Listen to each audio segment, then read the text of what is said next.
Okay,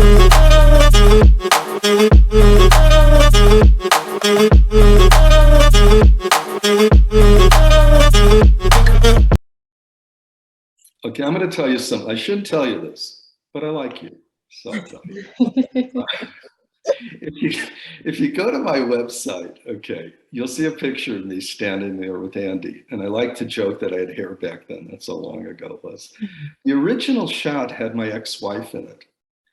And I had somebody Photoshop her out. I'm going to it now. I've seen that picture a million times. And never... I know. I mean, it's one of the funniest things, you know, so in my life. And it wasn't mean-spirited. It's just like, you know, I'm taking credit for this. I'm there and, you know, you're not part of my life. I'm part of this world, you know, and it's like, it's not even personal. It's just, it would create such a confusing message. But I only have 2 photos of me with Andy, and I have a 3rd photo of Fred Hughes, his business manager, who quite frankly was a lot more interesting than Warhol. I had a better time with him. But Andy wasn't very interesting. But you got to understand, the funny part of the story was, we had decided, I had a gallery in San Francisco, it was called Acme Art. This would have been 1986. And we decided we wanted to do a Warhol show.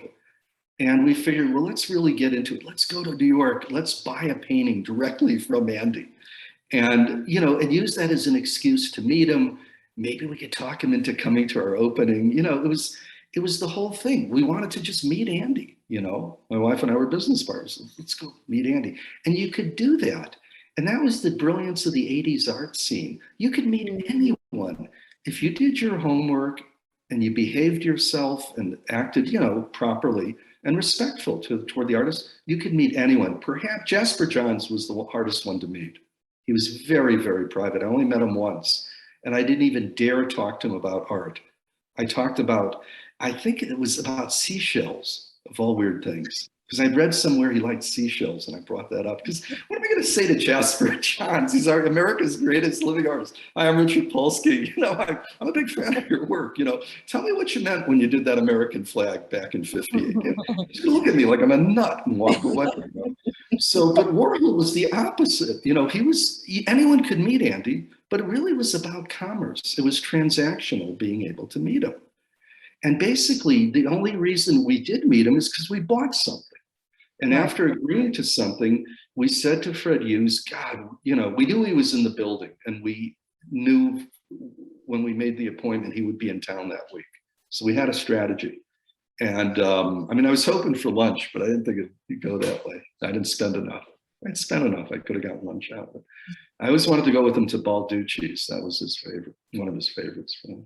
Anyway, that aside, Fred said, look, Andy's busy right now. Can you come back in 2 hours and you can say hi to him? We said, yeah, of course.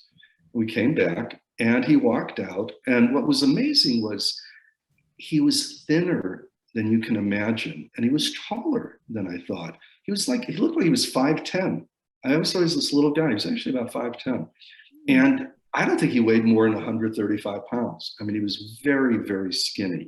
He had a black turtleneck on, black jeans, I remember, white fright wig. I think he had glasses on at that moment.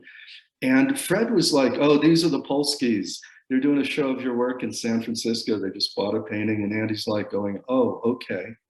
And he didn't say anything. And we're like, and I don't, you know, we tried to make small talk with them, but then it hit me. It hit me like, who are we to him?